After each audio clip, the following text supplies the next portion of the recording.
जमींदारी, रैयतवारी और महलवारी व्यवस्थाएं काफी जाने पहचाने शब्द है हमारे लिए, क्योंकि यह कर वसूलने की अलग अलग व्यवस्थाएं थी जो अंग्रेजों द्वारा भारत में अपने साम्राज्य निर्माण की दिशा में उठाए गए सबसे महत्वपूर्ण और शुरुआती कदम थे। मगर यह व्यवस्थाएं केवल कर वसूलना या अनाज संग्रहण से संबंधित ही नहीं थी। इन व्यवस्थाओं ने भविष्य में भारत में अंग्रेजी साम्राज्य की न केवल रूपरेखा तय की थी, बल्कि उसे स्थायित्व प्रदान करने में भी मदद की थी। अंग्रेज शासन से पहले भारत में उद्योग व्यवस्था और कृषि दोनों में संतुलन था, और तब यानी 18वीं सदी में भारत कृषि प्रधान देश होते हुए भी एक संपन्न देश था। उस दौर में बिना सिंचाई के भी भारतीय किसान की हालत काफी अच्छी थी, लेकिन अंग्रेज सरकार के आने के बाद उनके अफसरों ने ऐसी नीति अपनाई कि सिंचाई की अधिक सुविधाओं के बावजूद भारत में कृषि जीवन अस्त व्यस्त हो गया, और इस परिवर्तन स्थिति के लिए अंग्रेजों की कृषि संबंधी नीति ही जिम्मेदार थी। तो आज के इस वीडियो में हम यही जानेंगे कि अंग्रेज सरकार ने भारतीय कृषि में किस तरह की नीतियां बनाई थी, क्यों बनाई थी, इन नीतियों से भारतीय किसान की क्या हालत हुई, और कुछ आंकड़े भी है उस समय के कि पहले कितनी आय होती थी और इन नीतियों के आने के बाद कितनी आय होती थी, जो बहुत डराने वाले आंकड़े हैं। कैसे बंगाल के 1/3 किसान मारे गए, और इनकी बर्बादी का इतिहास इतना भयानक है कि इसे जानकर आपकी आंखों में पानी आ जाएगा। और भी बहुत कुछ जानेंगे इस वीडियो में कि कैसे भारतीय किसानों को बर्बाद और कंगाल किया गया था। तो वीडियो के अंत तक हमारे साथ बने रहिए। अंग्रेजों ने जब भारत से व्यापार की शुरुआत की, तब British east India company England से यानी अपने देश से सोना, चांदी आदि चीजें लेकर आती थी और भारत से कपड़े, मसाले आदि खरीदकर यूरोपीय बाजारों में बेचकर मुनाफा कमाती थी। मगर यह व्यापार एक तरह से एक तरफा था, यानी ईस्ट इंडिया कंपनी इंग्लैंड का कोई उत्पादन भारत में बेच नहीं पाती थी, इसलिए उन्हें भारतीय उत्पादन खरीदने के लिए इंग्लैंड से सोना और चांदी लाना पड़ता था। इस व्यापार के कारण इंग्लैंड से काफी मात्रा में सोना चांदी भारत में आने लगा था। इस वजह से इंग्लैंड में ईस्ट इंडिया कंपनी की काफी आलोचना होने लगी और कंपनी पर यह दबाव बनने लगा कि वह व्यापार के मूलधन की व्यवस्था या तो भारत में ही करे या कहीं और से करे, यानी भारत के ही पैसों से भारतीय सामान खरीदो या किसी और देश के पैसों से भारतीय सामान खरीदो। इंग्लैंड का सोना चांदी अब वहां नहीं जाना चाहिए। तो यह मौका अंग्रेजों को मिला प्लासी और बक्सर की लड़ाई के बाद। तब बंगाल, बिहार और उड़ीसा की दीवानी कंपनी अंग्रेजों के हाथ आ गई और अंग्रेजों को एक बहुत बड़ी समस्या हल हो गई, क्योंकि अब अंग्रेज भारतीय किसानों से कर वसूलने लगे थे। अब उन्हें यूरोपीय बाजारों में बेचने के लिए भारतीय माल खरीदने हेतु अपने देश से सोना चांदी लाने की जरूरत नहीं थी, क्योंकि भारतीय किसान उन्हें कर के रूप में कुछ पैसे देते थे। उन पैसों से अंग्रेज भारत का ही सामान खरीदकर यूरोप के बाजारों में बेचने लगा। इस तरह भारत में ही कमाए पैसे से भारतीय वस्तुएं खरीदकर यूरोपीय बाजार में बेचने से उन्हें दोहरा लाभ होने लगा, और अपने साम्राज्य के विस्तार के लिए लड़े जाने वाले युद्धों के लिए जरूरी पैसों की भी अब उन्हें चिंता नहीं थी, क्योंकि यह पैसा भी उन्हें भारतीय किसानों के कर से ही मिल जाता था। लेकिन अब ये सारे खर्च भारतीय किसानों के माथे आ पड़े। ये खर्च कम नहीं थे, इसलिए कंपनी के अधिकारियों ने इन खर्चे को पूरा करने के लिए न केवल कर की मात्रा बढ़ाई, बल्कि करों के संग्रहण पर भी काफी ध्यान दिया। निश्चित ही अगर अंग्रेजों ने भारतीय किसानों पर करों का इतना बड़ा बोझ नहीं लादा होता, तो वे भारत में इतना बड़ा साम्राज्य खड़ा नहीं कर सकते थे। अंग्रेजों से पहले भारतीय राजा महाराजा भी लगान को ज्यादा से ज्यादा लेने के प्रयास में थे, लेकिन वे जानते थे कि अगर उन्हें साल दर साल लगान इकट्ठा करनी है तो किसानों के हित की रक्षा करनी होगी और खेती को बढ़ावा देना होगा। पर ईस्ट इंडिया कंपनी तो कम से कम समय में अधिक से अधिक मुनाफा कमाने पर तुली थी। अब प्राचीन भारत में किसानों से उसकी उपज का एक हिस्सा भूमि कर के रूप में लिया जाता था, और यह कर वसूलने का काम या तो कर्मचारियों, जमींदार या ठेकेदार जैसे बिचौलियों द्वारा किया जाता था, जिसमें इन बिचौलियों को कर का कुछ प्रतिशत कमीशन के रूप में मिलता था और बाकी का राजा को। अंग्रेजों ने भी शुरुआत में इसी स्थानीय व्यवस्था को चलाए रखा, लेकिन आगे चलकर उन्होंने कर निर्धारण और संग्रहण की अलग अलग व्यवस्थाएं बनाई, जिसके नाम थे जमींदारी, रैयतवारी और महलवारी बंदोबस्त, और यहीं से भारतीय किसानों की बर्बादी का इतिहास शुरू होता है। असल में अंग्रेजों की ये व्यवस्थाएं कई सालों के प्रयोगों के आधार पर बनाई गई। अंग्रेज अधिकारियों ने कई सालों तक तरह तरह के परीक्षण और निरीक्षण किए, कई गलतियां की, फिर उन्हें सुधारा ताकि सबसे कम झमेला करके सबसे ज्यादा भू राजस्व और किसानों से ज्यादा कर वसूला जाए। इसी इरादे से अंग्रेज अधिकारियों ने अनेक तरह की भूमि व्यवस्थाओं का निर्माण किया। अब यह सब कैसे हुआ था? तो अंग्रेजों ने लगान वसूली के लिए ठेकेदारी प्रथा को अपनाया, जिसमें हर क्षेत्र से लगान वसूली करने के लिए ठेकेदार को नीलाम किया जाता था, और जो ठेकेदार सबसे ज्यादा पैसा जमा करने का वादा करता था उस ठेकेदार को लगान वसूली का अधिकार मिलता था। ठेकेदार का काम यही था कि वो जल्द से जल्द किसानों से ज्यादा लगान वसूल करे, चाहे वह जायज तरीके से हो या नाजायज तरीके से। उस समय बंगाल में एक तरफ नवाब का शासन था तो दूसरी तरफ लगान वसूलने का जिम्मा अंग्रेजों के हाथ में था, जैसे किसी देश के दो राजा हो। यह एक भयानक स्थिति थी, क्योंकि इस व्यवस्था का किसानों पर क्या प्रभाव पड़ा, इसका बयान प्रसिद्ध उपन्यासकार बंकिम चंद्र चटर्जी ने अपने मशहूर उपन्यास आनंद मठ में लिखा है कि अंग्रेज उन दिनों बंगाल के दीवान थे। वे सरकारी मालगुजारी के पैसे तो वसूल कर लेते थे, पर तब तक उन्होंने बंगाल वासियों के जान माल की सुरक्षा की जिम्मेदारी नहीं ली थी। उन दिनों पैसे वसूलने की जिम्मेदारी तो अंग्रेजों की थी, और जान माल की सुरक्षा का भार मीर जाफरे पर था। पर मीर जाफरे अफीम की गोली खाता था और पाव फैलाकर सोता था। अंग्रेज पैसे वसूलते थे और रपट लिखते थे, जिसमें बंगाली किसान रोता था और कंगाल होता जा रहा था। इस नीति का परिणाम था किसान की बदहाली, जिसने साल 1769-70 में अकाल का रूप धारण किया। फसल के मौसम में एक बूंद पानी नहीं बरसा, खेतों में खड़े खड़े धान एकदम सूख गए। जिन थोड़े से खेतों में फसल लगी थी उसे राजा के कर्मचारियों ने सिपाहियों के लिए खरीद लिया। ऐसे में किसान और उनके परिवारों को खाना नहीं मिल पा रहा था। पर मोहम्मद रजा खान मालगुजारी वसूली का मालिक था। उसने अचानक ऐसे खराब हालत में 100 पर 10 रुपए मालगुजारी बढ़ा दी, जिससे पूरे बंगाल में हाहाकार मच गया। लोगों ने पहले भीख मांगना शुरू किया, बाद में भीख देने वाला भी कोई नहीं रहा।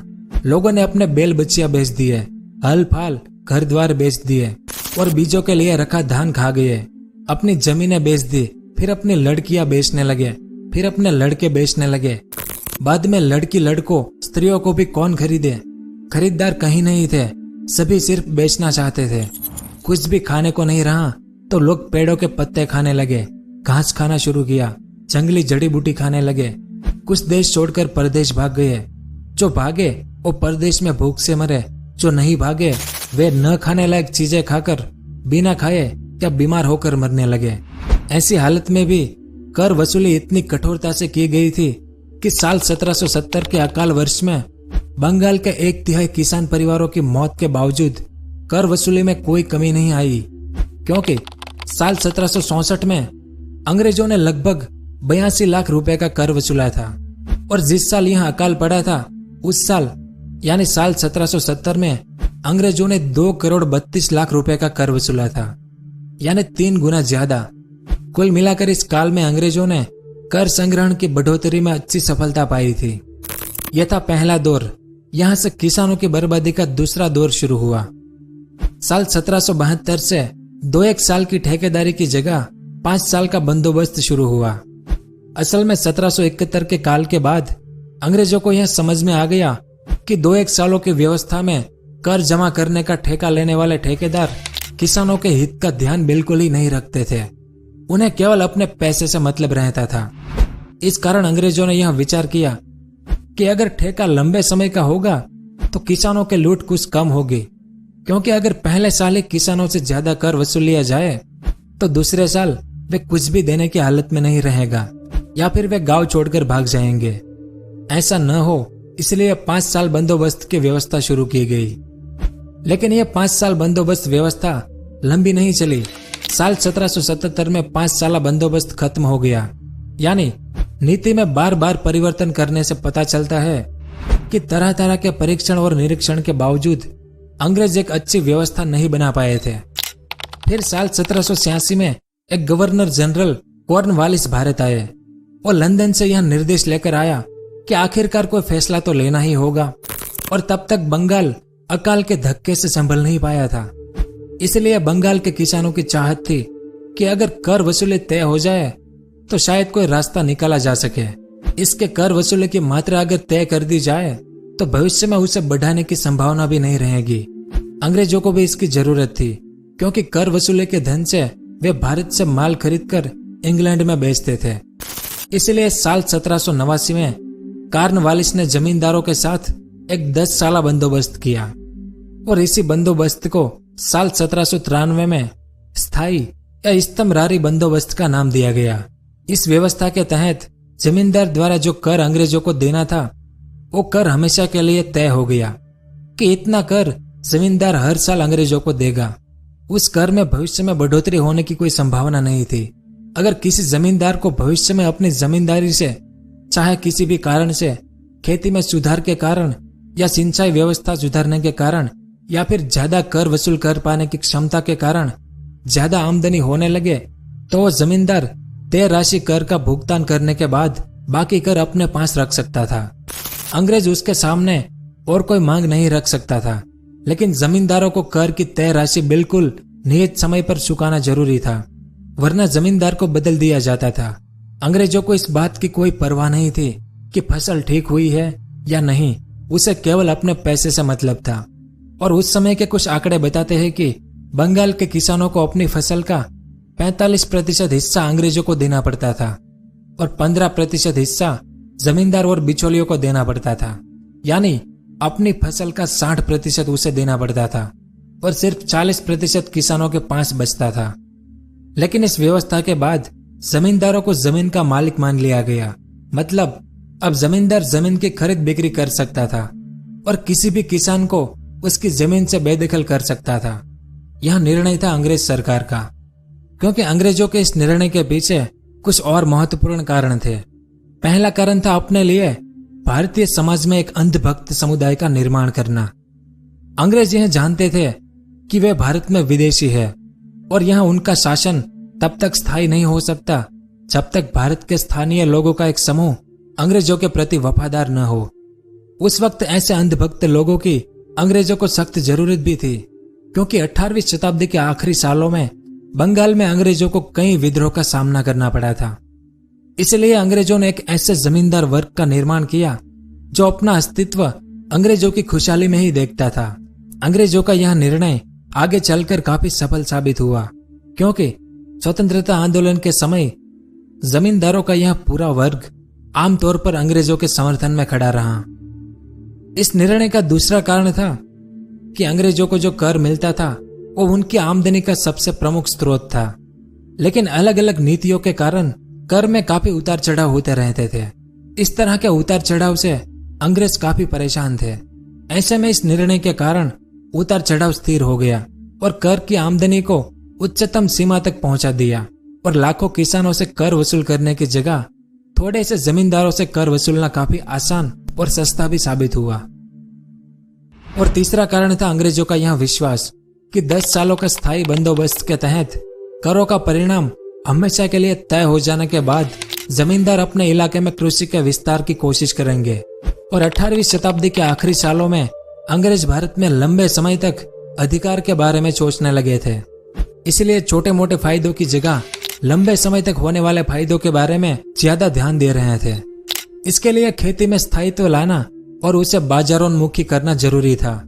कृषि में होने वाले विकास से उन्हें भी फायदा होने वाला था, जैसे गेहूं, कपास आदि को सस्ते में खरीदकर वे इंग्लैंड के कारखानों में भेजने लगे थे। और स्थायी बंदोबस्त के तहत एक कानून बना था जिसका नाम था सूर्यास्त कानून, यानी सनसेट लॉ। इस कानून के तहत प्रत्येक जमींदार को किसानों से लिया गया कर एक नियत तिथि को सूर्यास्त होने से पहले चुकाना जरूरी था। समय पर भुगतान नहीं कर पाने की स्थिति में उसे जमींदारी से बेदखल कर दिया जाता था और उसकी जमींदारी नीलाम कर दी जाती थी। इस कानून का बहुत सख्ती से पालन किया जाता था और इस कानून से बचने के लिए अधिकांश जमींदार अंग्रेजों से ऋण लेकर भुगतान करते थे। मगर फिर भी साल 1793 से 1815 के बीच करीब 40% जमींदारी एक हाथ से दूसरे हाथ में चली गई थी। अब कानून या नियम कोई भी हो, उसमें कुछ न कुछ खामियां जरूर होती है। अंग्रेजों की नजर में स्थायी बंदोबस्त की सबसे बड़ी खामी यह थी कि किसानों से लिए गए कर से न कृषि का विकास हो रहा था और न ही उत्पादन बढ़ रहा था। यानी इस व्यवस्था का लाभ न तो किसानों को मिला और न ही अंग्रेज सरकार को, जबकि जमींदार और ठेकेदार सबसे ज्यादा फायदे में रहे, वो भी बिना कोई मेहनत किए। इसलिए अब अंग्रेज सरकार का उद्देश्य था इन बिचौलियों को पूरी तरह से बाहर करना, ताकि कृषि का विस्तार हो, अनाज का उत्पादन ज्यादा हो, जिससे इस बढ़ी हुई आय का हिस्सा अंग्रेज सरकार को मिले। इसलिए एक नई नीति बनाई गई, उपयोगितावादी अर्थनीति, जिसका प्रमुख था डेविड रिकार्डो। और रिकार्डो की उपयोगितावादी नीति ने इस देश में अपना प्रभाव फैलाया। रिकार्डो की book principle of political economy के अनुसार जमींदार खुद उत्पादन के लिए कुछ नहीं करता है, किसान मजदूर अपना श्रम लगाता है, पूंजीपति अपनी पूंजी लगाता है, उद्यमी उद्योग संगठन में सक्रिय होता है। तो जमींदार के ऊपर अंग्रेज सरकार को कर लगाना चाहिए और जमीन पर उनके मालिकाना अधिकार को समाप्त कर अंग्रेज सरकार सारी जमीन अपने हाथ में ले ले और उस जमीन को उद्यमी लोगों को उपलब्ध कराए। यानी यह रिकार्डो की राजस्व नीति थी, जिसने भारत में अपना प्रभाव दिखाया, क्योंकि यह नीति जमींदार विरोधी नीति थी। अब उस समय तक अंग्रेज सरकार के कृषि के क्षेत्र में दो प्रमुख उद्देश्य थे। एक तरफ वो चाहते थे कि मेहनती किसानों को बढ़ावा मिले ताकि वे उत्पादन बढ़ाए और ऐसी फसल उगाए जिसकी बाजार में खासकर इंग्लैंड में मांग हो। यह विचारधारा रिकार्डो की थी। लेकिन कंपनी की दूसरी जरूरत यह थी कि जमींदार अधिक से अधिक हो, ताकि अंग्रेज सरकार का खर्च निकले, व्यापार का मूलधन निकले और एशिया में अंग्रेजों के विस्तार के लिए धन मिले। इसके लिए जरूरी था कि किसान की दैनिक जरूरत और कृषि के खर्चे के बाद जो भी किसान के पास बचे उसे लगान के रूप में वसूल कर लिया जाए। अब जाहिर है कि ऐसा करने पर रिकार्डो का कृषि को बढ़ावा देने वाला पहला उद्देश्य पूरा करना कठिन था। अब अंग्रेज अधिकारियों का यह प्रयास था कि लगान की दर ऐसे तय की जाए कि कृषि में उन्नति भी हो और सरकार को ज्यादा आय भी हो, और अगर कृषि उत्पादन बढ़े तो लगान बढ़ाकर सरकार की आय को भी बढ़ाया जाए। इन्हीं विचारों को लेकर नई लगान पद्धति विकसित की गई, जिसे रैयतवारी और महलवारी व्यवस्था का नाम दिया गया, जिसमें रैयतवारी प्रथा दक्षिण पश्चिम भारत में फैलने के साथ जुड़ी है। रैयत का मतलब होता है किसान। इस प्रथा के जनक थे टॉमस मुनरो। इन्होंने मद्रास प्रेसिडेंसी में बड़े ही ध्यान से इस प्रथा का निर्माण किया था।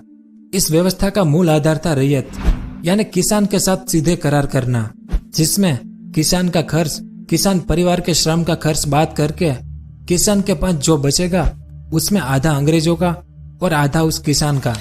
यही टॉमस मुनरो की राजस्व नीति थी। मद्रास के बाद बंबई प्रेसिडेंसी में भी रैयतवारी व्यवस्था शुरू की गई और मद्रास की तरह बंबई में भी 30 सालों के लिए बंदोबस्त किया गया। आगे चलकर जब पश्चिमी उत्तर प्रदेश और पंजाब अंग्रेजों के अधीन आया तो अंग्रेजों ने देखा कि यहाँ ग्रामीण समाज की एकजुटता और प्रशासनिक भूमिका बहुत मजबूत थी। इसीलिए इन किसानों से कर वसूली का काम उन जमींदारों को दिया गया जो उस गांव या महल का स्वामी या सरपंच था, यानी एक ऐसे किसान को जिसकी उस गांव में या महल में धाक हो। इसीलिए इसका नाम महलवारी व्यवस्था रखा गया, जिसके प्रणेता थे होल्ट मैकेंजी।